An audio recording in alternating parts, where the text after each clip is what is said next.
Hello and welcome to Face to Face on Channel 1 Television. My name is Umaru Sandamadu. On Face to Face, we do the interviews that matter with the persons who have the news or are the newsmakers, and we tell the story from their perspective and ask them the questions. On Face to Face this week, my guest is, I don't know whether I should say he's loved and loathed in the same manner, or maybe one balance is lighter than the other. I'm not sure, but he is one of the most talked about people in this country. He is a politician, he is a journalist, he's a lawyer, and he is very close to the President of the Republic. And it's in the month of August, is a month that we've talked about Founders Day with apostrophe after the S. I'll talk to him about that and other issues. My name is Umaru Sandamadu, and you're welcome to Face to Face. So on Face to Face today, my guest is Gabby Asare Otchere-Darko. He was a journalist, now he's a lawyer, but there's politics on the side. You're welcome to Face, eh? Thanks, Umar. First of all, I'm not a politician. Oh, I thought if you do politics, you go on demonstration, you're a politician. Yeah, I'm not a politician. I've never been a politician. I have no interest in political office. I think a politician is one who takes a political office. It's not necessarily one who takes a political stance. Okay? You have political views. You may even do some political activism, but I'm not a politician. So if you subscribe to a political cause, say, for me, I believe in the MPP's cause, I would campaign for them. It does not necessarily make you a politician. So because you've not run for office, you don't consider yourself... I've never accepted a political office. I've never held an office in the NPP. The closest I've done is to be the founder of Danko Institute. The Danko is an ideological think tank. It doesn't make me a politician. So you're a journalist, that one is correct? I'm a journalist. You're a lawyer? I've been a journalist. I'm a lawyer. Okay. I'm in the media space, on Statesman. So you're a businessman? In Asare and other stuff. I see. But I'm not a politician. That's good. The last time At best, a political strategist. A political strategist, so from the back? Yes. Okay. Last time I spoke to you was 4 years ago, last month. It's interesting. When we did the last interview, yes, we did. You came so home. we're excited that we have you again to speak to you. And incidentally, the last interview we did was in 2020, an election year. And yes. This is again another election year. So I'm happy to engage you on this. I'll look at the things you're doing on the diaspora, on the continental level. You're even doing something in the Caribbean. We'll talk about that. But before then, when the president addressed the nation ahead of the August 4 holiday, he made a statement where he said he rejects the notion that Dr. Kwame Nkrumah is the founder of Ghana. He agrees that, of course, Nkrumah played a critical role, but he would not agree for us to say Nkrumah must be the only name up there. There are people who have said this is not necessary at this time. There are also people who are saying he's just not trying to, or the MPP and Akufo-Addo are not accepting the role of Nkrumah in our history. John Mahama says he's trying to even change history. Is it necessary to be talking about this thing at this time? It is only necessary if it is not an accepted fact that one man did not found Ghana. I think, and I think really, and I find it quite, I don't see what people gain from taking such a position. You know, I've stayed out of the conversation because it's tiring. All right. The Nkrumah, and if you read Akufo-Addo's speech, he gave a lot of credit to Nkrumah. And consistently, he gives a lot of credit for Nkrumah. Okay. I'll just deal with it in a very short way. Before Nkrumah came to Ghana, there's a book, Nkrumah's Years Abroad, by Marika Sherwood. And I think some of the correspondence, you may find it maybe at the BAM library. Before Nkrumah came to Ghana, there were letters that Nkrumah had written to an uncle of his family members, about looking for funds on what he wants to do when he gets to Ghana. He wanted to set up a restaurant. A restaurant, an eatery. Yes, an eatery. And he was asking for money so that, because he was tired of being abroad and wanted to come to Ghana. But his focus was to set up a restaurant. Another correspondent was looking whether he could set up a library. Okay? All right. But then a movement has started towards independence. And that movement started even before the 20th century, but crystallized in the formation of the UGCC in Salt Pond on the 4th of August 1947. And when they formed the UGCC, a person like Otchere said, look, I met this young man in England, and he's an amazing organizer. Let's bring him in. Okay? So they paid to bring him in. In fact, an uncle of mine who just died 2 years ago was the one who went to Takoradi to drive him in J.B. Danko's car to bring him to Accra. Because he came via port. Yes. And even before he came, he negotiated about how much he was to be paid. And he was the only paid member of the UGCC. Administrator. Yes. General Secretary, or whatever you want to call it. So he was tasked, because he was supposed to be a good organizer, he was tasked to organize the party. Okay? And that story is similar to Stalin's story. Joseph Stalin? Stalin. Yes. Lenin was told about Stalin. He brought Stalin in to help him to be the first general secretary, okay, of the Communist Party.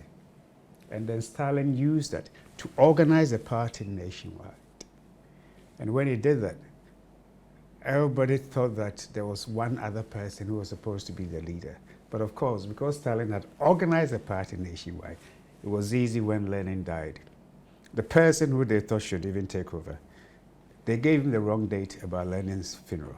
So by the time he got there, Stalin, because when you have such an important position as the organizer of the party or movement, you can use it whichever way you want. And you can't take it from Nkrumah. He knew how to charge, organize, and mobilize people. Okay? But it does not make him the founder. He was one of many. And I'm saying that the struggle started even before the J.B. Dankos, the power grants. Okay? So I don't know why we'd want to give him the credit as the founder. It's as if, and even for Nkrumah himself, after all the work he did, what name did he settle on? Ghana. Who proposed the name Ghana? It wasn't him.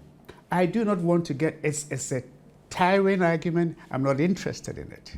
Okay? If people want to believe that Nkrumah was the only person who founded Ghana, please let them believe it. And those of us who don't believe so, and still will give Nkrumah his credit, his due, for being a mobilizer and driver, okay? Who agitated the minds perhaps more than the others because of his populist stance, because of his connectivity with the people. We give him that credit. But I would not say that Nkrumah is the founder. What do you make of the debate around the Otchere-Darko document? I think, there's a state capture which has been... I'll repeat what I put on social media the other day. If any person, okay, any person, any intelligent person, or a person who considers him or herself intelligent, believes that a family, okay, that has one of their leaders been offered the opportunity to lead the country, will sit down and conspire evil against the nation, and put the picture of the overlord or the head of that family on that document, you must have your head examined. If you believe that, you must have your head examined. And then when I hear people, and I don't want to mention names, but you see, when I hear people try to say that things in the book are happening. Are playing out. Like a movie. Let me explain to you. And it's actually, it's a very imbecilic statement to even hear, because it comes from a non-analytical appreciation of what is in that fiction. All right? In 2016, if you remember, when Akufo-Addo came up as the probable leader of the NPP, NPP strong base is Ashanti. Then maybe you can say Eastern. There have been deliberate attempts right from the onset to create a fiction, knowing that there's some history. Years ago, there was 82 for a penny and those. There's some history years ago of a conflict between Ashantis and Achims, but they are the same people. Some people, knowing that Akufo-Addo is an Achim and the party strong base was Ashanti, tried consistently to create a wedge between Ashantis and Achims. Because if you have a leader from Achim and that leader does not get the support of Ashantis, then the NPP can't win. So we saw it consistently. So political gain. I'm just saying, we saw it consistently. So around October 2016, if you don't have a copy, I'll give you a copy. It was the first version of this fiction, where the focus then was on how the Ofori-Penning-Fie, which is a royal home, or if you like, the Achima-Buaka version of Menchia, if you like, the palace for Ofori-Penning-Fie, saw the Akufo-Addo presidency as an opportunity, this is the book they wrote, to elevate the Otchere above every other traditional ruler, including the Ashantis, the Asante-Hene. And created the impression, because, and the purpose of that book, okay, was to let it be read by Asantes, and for them to say, oh no, we can't let Akufo-Addo win. Unfortunately for them, the book came too late. I believe it was around November, and it was completely ignored. Then we saw a revision of it when all these bank stuff happened in 2019. That also didn't catch any fire. And then around October, November 2020, they then gave it a new name, Ajapadeɛ. Why did they do so? Because of Ajapa. Ajapa royalties. Yes, Ajapa royalties from the entity that was built by a Minerals Income Investment Fund. Yeah. And if you remember, for 2 years, because my firm worked on the bill and the agreements, for 2 years, those who were the advisors and the promoters of Minerals Income Investment Fund Act worked constructively with Parliament. Indeed, the NDC MPs had contributed more, if you look at Hansard, than even to some extent the NPP MPs in how to make the system, the structures work for Minerals Income Investment Fund and everything that comes out of that. And then they decided that they were going to set up an entity. The idea was to float it in the stock market so we can get to the end of the value chain of our gold, because we've been a gold mining entity for so long, all right? That was also not controversial. It was going through Parliament. The MPs were all contributing towards it. And then we had John Mahama, I think it was in Volta region. Because at that time, they said they can raise about 750 million or $1 billion from floating the stock, the Ajapa shares, Ajapa royalty shares on the London stock market and subsequently on the Ghanaian stock exchange. Then John Mahama said, with 3-4 months to elections, what are they going to do with raising 750 million? Right from that statement, Ajapa Minerals Income Investment Fund became a political tool. 4 months before elections, the question was, what are they going to raise that money for? So the name Ajapade document came from that. Precisely. So to turn it together. Precisely. So I'm just making a point. So if you look at it, so they wanted to do what they tried to do to Kufuor, President Kufuor. You remember Victor Smith in 2008. As the spokesperson of Rawlings at the time. Yes. Said Kufuor had gone to sell Ghana for about $5 billion to the Kuwaitis? And that they sold all our oil blocks and our gold reserves. And I believe it was Backbin, who was then a minority leader, went on Joy Radio, Joy FM, to say that he believes, he's also just come from England or somewhere, and he believes the story is true. This is the propaganda. And it was at the same time that they had printed photocopies of about 20 or 16 people, President Kufuor's appointees. Akufo-Addo, Addo Kufuor, Kwabena Japan, all manner of people. And the amount of money that they're supposed to have in one single bank, Prudential Bank. When you put it together, it was more than Ghana's gross domestic product. Our total size of the economy was smaller than what they said these people had in their accounts. And you know what happened? People went to Prudential Bank to take their money out because they were afraid. They almost collapsed that bank, but they use it for politics.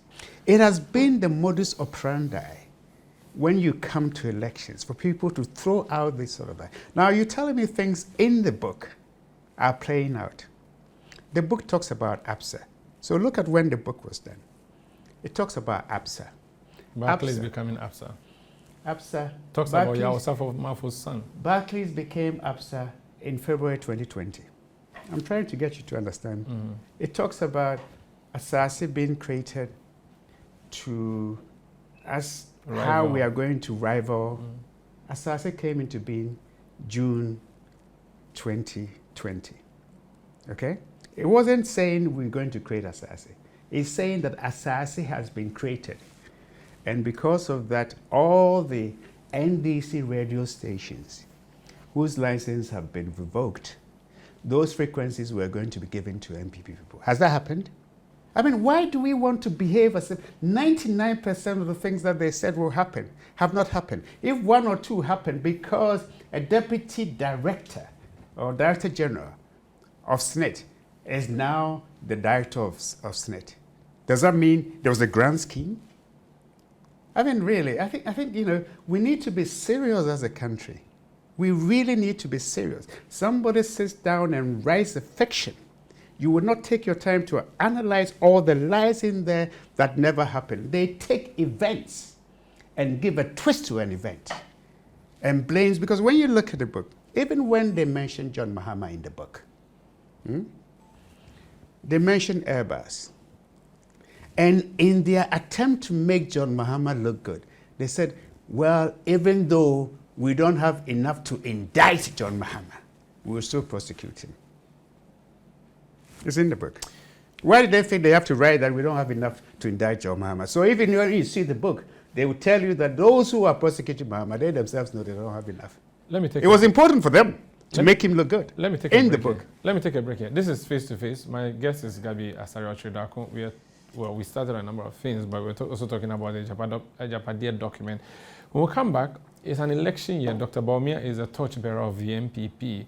How is the MPP campaign going to be looking at? And he himself has been doing other things outside the space of Ghana. I will engage him on that, plus the continental approach to doing things, and then the interoperability. Please stay with us. You're welcome. This is Face to Face. My name is Umar Sandamado. My guest is Gabby Asare Otchere-Darko. Gabby, there's something you're doing on the continent. You call it Africa Prosperity Dialogue. Is it a Ghana thing, an Africa thing? What's your plan? Well, I told you that I admire Nkrumah for one thing. This is Pan-Africanism. I'm surprised you don't have his photo in your... I've seen Rollins' photo in your office. I haven't seen Nkrumah's photo. Nkrumah. You should get one. Oh, I'll get you a nice one. I have his books. Okay, now I'll get you a nice big photo, then you hang it in. He's not that photogenic. So. Who are you comparing him to in terms of photogenic? You. No, but seriously, before though, you have Rollins' photo in your room, in your office. Yes.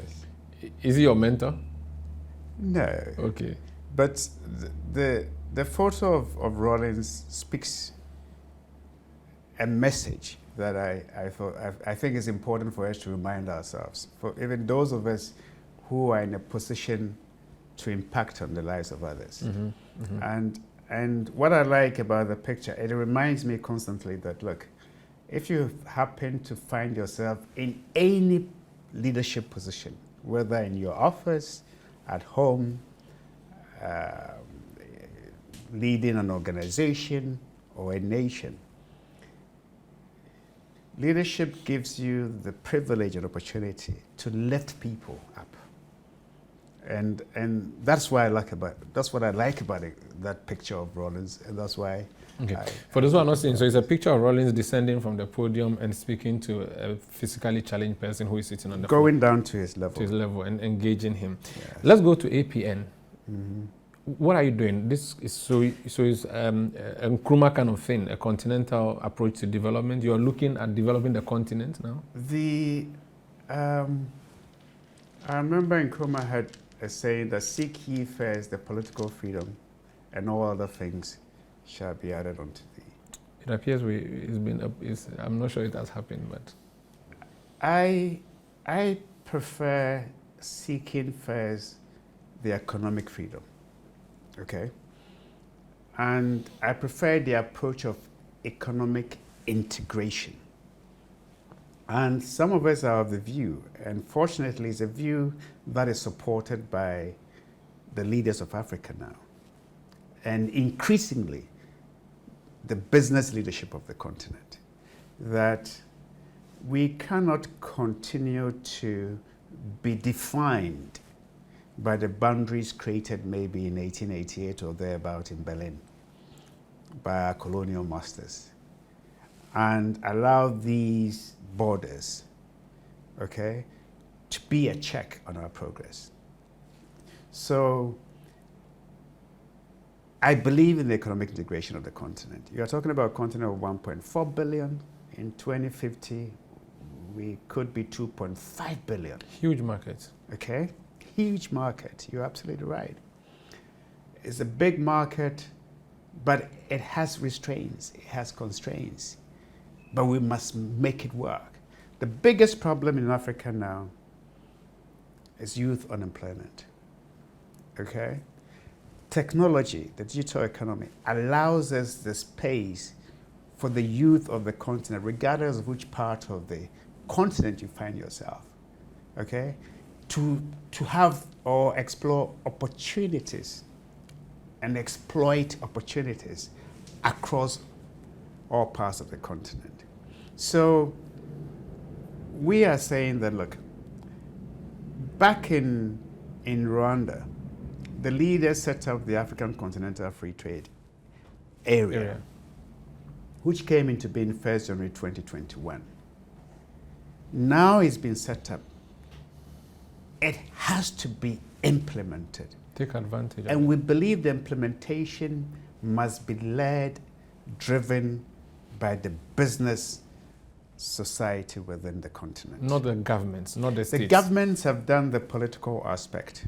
But if it's owned and driven by businesses, by the private sector, by SMEs, by big business, small business, and the rest of it, it will happen. So let me get you. So Nkrumah's idea was let Africa be one country, capital around Libreville, thereabout. So we have one huge landmass called Africa with all the states in there. You don't necessarily think we should go that way, but let the market speak to each other. Let the market speak to each other. Okay? So keep the boundaries, but do business. So essentially, yes, what we do with the Africa Prosperity Dialogues, some call it our own Davos, if you like, the content. What we do is 3 days, get leaders in Africa, as in political leaders, business leaders, thought leaders, to meet and then review what we have done about the single market concept. 1.4 billion is the largest single market in the world in terms of numbers of nations, 54, maybe 55, okay? Meet, review it, and see what can be done to push the agenda forward. If you remember, in January, the Africa Prosperity Dialogues, we came out with a compact. And part of the compact was that, look, let's try and get continent-wide interoperability happening. Fortunately, we had a champion in the leader of the country, Addo, who in February at Addis Ababa, he was made a champion of the Africa financial institutions. So he has supported the compact to get the whole continent being able to have mobile interoperability. Now, the beauty of that is, and you know, we had a symposium on the 5th of January, 5th of July, and then there was the coordination meeting of the African Union here in Accra, I believe on the 22nd or 21st of July, where that proposal to have a continent-wide mobile money interoperability was accepted. Now, the beauty about it is that even today, we have the value of mobile money transactions on the continent is set to be around 1.2 trillion US dollars. And this is without having cross-border interoperability. Imagine if you here in Accra, send money to Uganda, okay, you've designed something. Maybe you're a fashion designer. Maybe you have some product or some service. You have an Instagram account and you can market it. And someone in Uganda or Kenya or South Africa places an order, using their mobile money wallet, using their local currency, they can buy it and you receive it in your cities. It does amazing things. It is a way of exploiting or capitalizing on digital economy space to integrate our economies. Okay. So it sounds great, but you have even gone beyond that. So you've also done the Badia, but then now the accusation too is that you have entered Guyana not just for business purposes, but you're in Guyana for other purposes. Can you explain the Guyana Connection and the Badia? All right. So, you know, how do I explain the Guyana Connection? The thing what I can say about Guyana is that at the moment, if you look at the name of my law firm, it's Africa Legal Associates. Because even in creating the law firm, I was thinking Pan-African. You really love Nkrumah. I think it's not Africa is bigger than Nkrumah. Don't mind me. Okay. We have the Africa Prosperity Network. I have ALA Strategic Consort, which does businesses on the continent. Guyana, I fell in love with Guyana because the people are like us, most of them, or a lot of them. You know, they have their hero is called Kofi, and of course, my firm, we do a lot of stuff in the oil and gas space. Fell in love. I went there, fell in love in the place. I believe in 2019. Set up a consultancy there. Set up the Guyana Chamber of the Ghana Chamber of Commerce, Guyana, in Guyana. Build a strong relationship with the players, the major players there, as in whether government or business and the rest of it, and really began deepening the process of playing my part in linking the Caribbean with the African continent. Supported, of course, at that same time, you have Afri-Exim Bank setting up an office in Bridgetown, Barbados. Okay, so there's something happening where you have global Africa, which has about over 200 million global Africans, seeking to connect them consciously, deliberately, to 1.4 billion people on the continent. And imagine the GDP of global Africans. Some put it around 1.6 trillion US dollars, others put it around 2 trillion US dollars. But if we can find a way to let global Africans, you know, when we say global Africans, we mean Africans in the diaspora. In the diaspora. If we can connect them to the continent, and they see the continent not just a moral obligation to help the continent, but even a business opportunity, that we are building this single market, how can they capitalize? So they come home and work, as in they come home and do business. And now, of course, and now you don't have to even be there physically to do business. I have an office in Guyana, okay? And I have a CEO in Guyana. So this is not a Ghana government thing you're doing in Guyana? Absolutely. Absolutely. It's purely private. It's purely private. But what you do is that and it has nothing to do with our oil in Ghana in any way. The only way it has to do with our oil, as I can say, is that we connect Guyanese to come to Ghana, and because we have expertise, or we connect Ghanaians. I mean, like Petroleum Commission has gone to Guyana to support them. We use sometimes the chamber, the Ghanaian businesses in the oil and gas sector, because we have more experience, we help them to give them opportunities to exploit opportunities in Guyana. Some are setting up joint ventures with Guyanese companies. So really, for us, it's the private sector. The politicians have made sure that there's no visa between Guyana and Guyana, between Barbados and Ghana, between a lot of these Caribbean countries and Africa, especially Ghana. So what we want to do is that let the businesses in both areas talk to each other okay, and take advantage. So you are the facilitator? I'm a consultant. Very well. My firm is a consultancy. So at the moment, we have some Ghanaian entities that are trying to do ports, are trying to do real estate business, and these are players who are established here in Ghana, whether in the area of constructing roads. And the Guyanese, they've discovered huge volumes of oil and gas, and they need to develop their country fast. Okay? And fortunately, we have a Ghana Chamber of Commerce there. Okay. We have a Ghanaian consultancy there. Okay. So we use it as a channel to get Ghanaian businesses to do business in Guyana. This is Face to Face. My guest is Gabby Otchere-Darko. I will take a break now and come back and ask him what role he's going to play in the Baumia campaign, if he'll be playing any role at all, and what the chances of the NPP in breaking the 8 are from where he sits. Please stay with us. You're welcome back. This is Face to Face on Channel 1 Television. My name is Umaru Sandamado. My guest is Gabby Asare Otchere-Darko. I'm not going to ask him about the role that the people attribute to him as Prime Minister, because we spoke about it in the last interview. However, your cousin is the president, Nana Addo Akufo-Addo. He's in his last year. Talking to him, what is his feeling like? What's his mood like? Does he feel he has fulfilled the things he came into office to do? He came with a lot of hope for the nation. You talk to him. Does he feel he has delivered what he really wanted to do? I think if you consider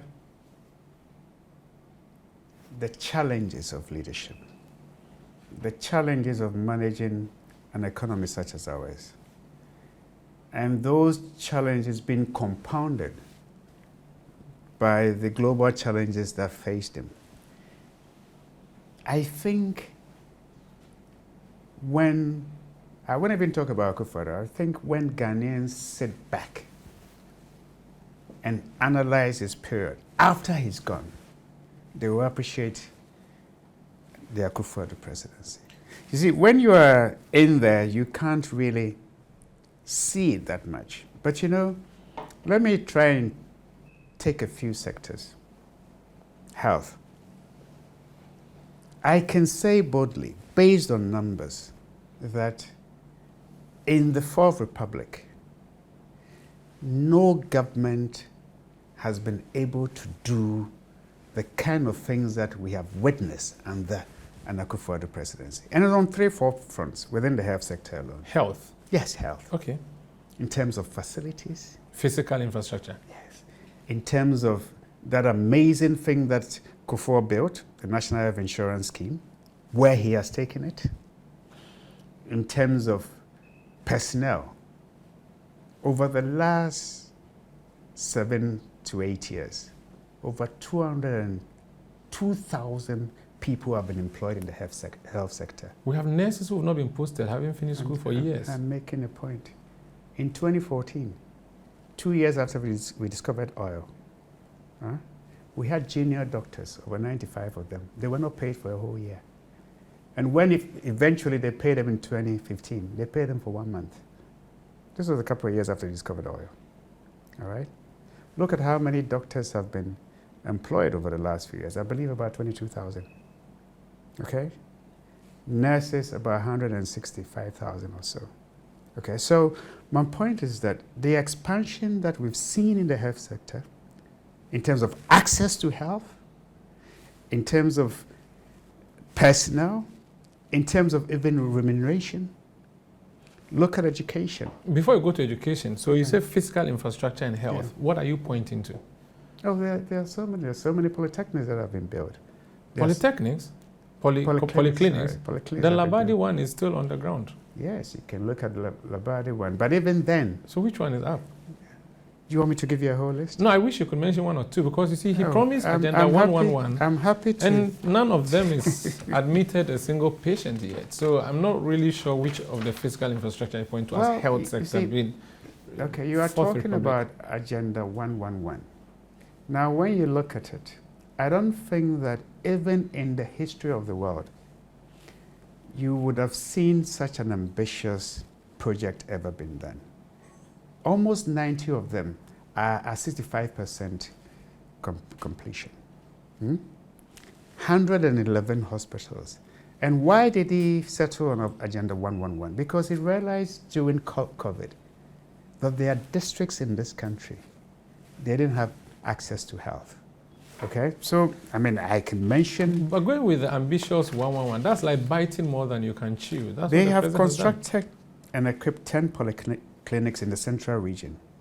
Jumaku Bisiasi. You asked me to mention a few. Yes. Gomwa, Jiromampong, Brewa, Echisunkwa, Bimpong, Eja, Dramra, Mankrom, Akufunde, Ekumfina, Kukwa, and Gomwa Potsin. I hope I mentioned them properly. So 5 polyclinics. What's the phrase? No, that they have 5 successfully polyclinics have been constructed and completed in Accra, Ogbojo, Adenton. Ogbojo. Ogbojo. You have to teach you how to pronounce cities and villages in Ogbojo. Ashaman. Ashaman Polyclinic? Botiano. No, go and check. Okay, I will. Okay. Oduman and Sege. These were commissioned for use in May 2019, enhancing healthcare access in the Greater Accra region. I can give you a whole list. I just didn't want to get into the details of it. I just want to... No, I'm happy you have mentioned. Yes, I can continue. Yeah. I can continue. It's something we can test. I'm happy you've listed it. So, I mean, sitting here, I'm not going to be challenging you because I don't have a contrary fact. However, we can check it. And the viewers would also see if they live. Okay. You said you're going to education. Free SHS, big one. Yes. Okay.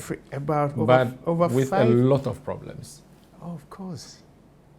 Where people are even wondering, should we have even chosen it? Okay, so you can talk about the problems, but let me mention just 2-3 things. You have over 5 million children gaining access to education where otherwise most of them would not have. Think of that. You talk about a lot of problems. First of all, even the results show that they are doing better than what they did previously. So when you talk about education, it's about access and quality. And the quality is informed by the results at the end of the year. So if more children are gaining access to education and the results show that the quality of education has not fallen, what other problems matter? Okay. And there are more teachers than they had before. Okay. And the teachers are not complaining that they're not being paid their salaries. You know, so I think really Akufo-Addo has not been given the credit that he deserved. Look, 2014, 2016, we didn't have any global crisis. Yet, we had queues at our filling stations if you want petrol. Do you remember that? I do, except that the price then is way less than what we have now. Even yesterday, this morning, I hear petrol prices have gone down. And the prices then are determined by the market. Okay? I can tell you that in 2015, 2016, go and ask Ghanaian barbers, go and ask seamstresses, hairdressers, coastal operators, hoteliers. Hotels were refusing to accept people because they could not afford to turn the lights on or their generators. Okay? People were working and using most of their salaries to pay electricity bill, to keep the generator on. All these things happened, even though there were no global crisis. You know, sometimes I sit down and I ask myself, the crisis that the world went through, that Ghana suffered badly under, and Ghanaians suffered under. What if you didn't have Akufo-Addo and you had somebody else? Could have been better. Could have been better. So what you do, you compare. You compare what happened maybe in 2014, 2015, where we were forced to go to an IMF bailout when we didn't have a global crisis. Compare that. 2-3 years, we added the income from oil. And 3 years after, we were going to an IMF for a bailout when there were no global crisis. So if you want to compare, then maybe you are talking about a leader that we are yet to see. Not the one we've already that we have experienced. But practically speaking, yes, when people are looking at the tangibles on the ground, forget all the big numbers. When they go to the fuel station, that is one thing that is a bother.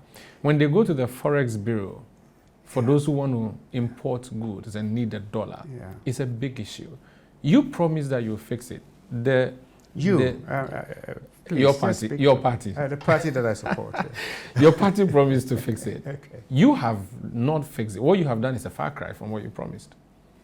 You know, I don't, you see, the easiest thing to do, you know, I love opposition politics, is you can just pick what you want to criticize and criticize. Look, I do not think Bawumia or Akufo-Addo will sit and say that they are happy with what is going on. Okay? And I spend a lot of time in England. And we all have friends and families across the world. They will all tell you that they've gone through the most difficult period since perhaps some of them traveled there 30 years ago. So it happened globally. But what you are seeing internationally and what you are seeing in Ghana is that things have begun to normalize. Let's bet, you know, people have struggled over the last 3 years. There's absolutely no two ways about it. It's called the cost of living crisis. And it's not peculiar to Ghana. Okay. But because of our vulnerabilities, it has hurt us most than many other countries. Not because of our recklessness. You can call it recklessness. That we have overborrowed. Let me tell you, if you want to look at the borrowing, okay, there are two things that you do. You either borrow or you raise taxes. There are two things. And sometimes... But you did both. No, I'm coming. Every government does both. You promised not to. Every government does both. Nobody promised not to. You told us you're moving us from taxation to production and that borrowing was too much under Mahama. You moved the figure to exponential numbers. And the taxation has taken away the production we were hoping to see. You see, so look at it this way. When they came in, they cancelled, I believe, 19 taxes. Yes, they called them nuisance taxes. Nuisance taxes. And introduced baller tax. Absolutely. They brought some taxes, they took away some taxes. Okay? At the end of the day, our debt level, which was maybe around 30 or something billion US dollars, have gone up to 3 billion. Okay? If you can compare it to 8 years before NDC John Mahama, our debt level was around 4 billion. By the time they left, it was over 20 billion, almost 30 billion. and now it's gone to 53 billion. But what you notice, and if you look at it from the mid-year budget review, okay, is that we have gone through the most difficult patch. And even when we're in the difficult patch, government was still able to pay salaries. Government was still able to keep students in schools. Government was still able to do the basic things that we needed to do, okay? And now, even in election year, there's fiscal discipline that they haven't overspent. Okay. And we haven't seen this since 2004 when Kufuor was in government. So for me, the bottom line is that Ghanaians have endured serious difficulties, particularly 2022, 2023. But every Ghanaian can also say that they can see some level of normalization. Doesn't mean the struggle is gone, but you can see that you've gotten to the end of the difficult period. So you've turned a corner. So I think what is important is that there are two political parties. One of them will form the next government. Let them focus, one, on the track record, whether there was a crisis or not. Two, on the promises that they are given, interrogate the promises. Three, on the personalities of those who say that they should be given the mandate. Let me come to the personalities. You are on record as having said that Professor Mills was going to be a Rawlings poodle. He was a vice president to Rawlings. Bawumia is a vice to Akufo-Addo now. Is he going to be his own man? Will he be allowed to be his own man? But you answered the question yourself.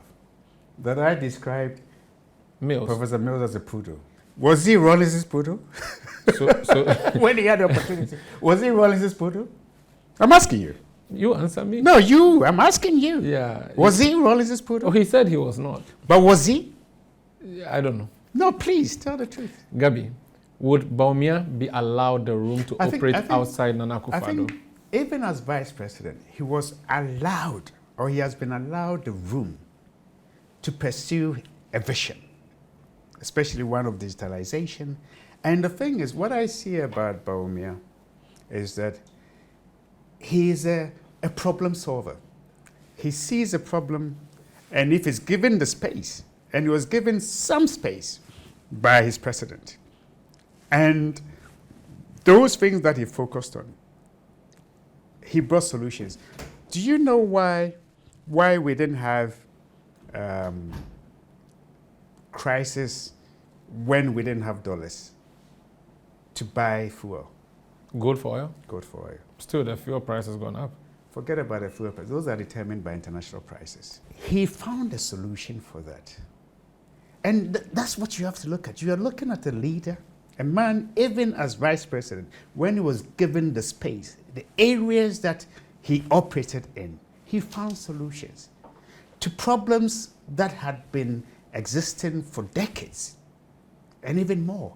He found solutions. So for me, I see him as a man of his own vision, a man of integrity, a man who has been part of one of the gravest crises that the world had seen, and was there and knew what we had to go through to overcome the crisis. So when he's given the opportunity, with his own vision, with his own program, with his own men and women, I believe that he's the leader that Ghanaians should give an opportunity to. We've tried Akufo-Addo, we've tried Kufuor, we've tried Rawlings, we've tried Mills, and we've tried John Mahama. But I think that the Bawumia that I know and you know and Ghanaians have seen with what he has done with the little space that has been given. And look, one of the things people talk about, corruption, there's corruption there. When you look at Bawumia, have you ever seen one single allegation being attached to him? But you know what he does? He looks for solution. He tells us that, look, one of the areas we can tackle effectively corruption is about reducing human interference and introducing digitalization. So he comes with solutions. Okay. And I hope that if he can, I'm seeing that if he can do what he has done as a mate, okay, then I think when he's given the steering wheel, let's try him. And I think the Ghanaians won't regret it. It's not a chance you are taking, because for the little space that has been given, he has been able to bring solutions to the problems that he focused on and resolving. In 30 seconds, his partner. Yes. What do you make of that ticket, the two of them? I think it's an interesting ticket. It's an interesting ticket. Personalities are different. But what I like about Napo is that he's hardworking. And when you give him an assignment, he's one of those people who read well, who make sure that he's on top of his brief, and he focuses on delivering. Was he foisted on Bawumia, or Bawumia chose him as his own man, deciding this is my running mate? I think it's obvious. It's obvious that Bawumia and Napo had worked together for a long time. He knew where he was going, and as far as I'm concerned, when he went to the president, he told them who his choice was. The president gave him his blessing. He went to the Council of Elders, they gave him his blessing. He went to the National Council, they gave him his blessing. So I think really, for me, it's a ticket that should be given the opportunity with men that when they're given portfolios, they deliver on their portfolios. So I'm excited about the future. Thank you so much. Will we see you on the campaign trail? Me? Nah. Why? My breath. Oh, it was just a few whips you received in the past. No, you see, the thing about politics is that you should know when to give way to others. And like I said, I'm not a politician, but I'm a political strategist. And even though Akufo-Addo, did you see me on platforms and stuff like that?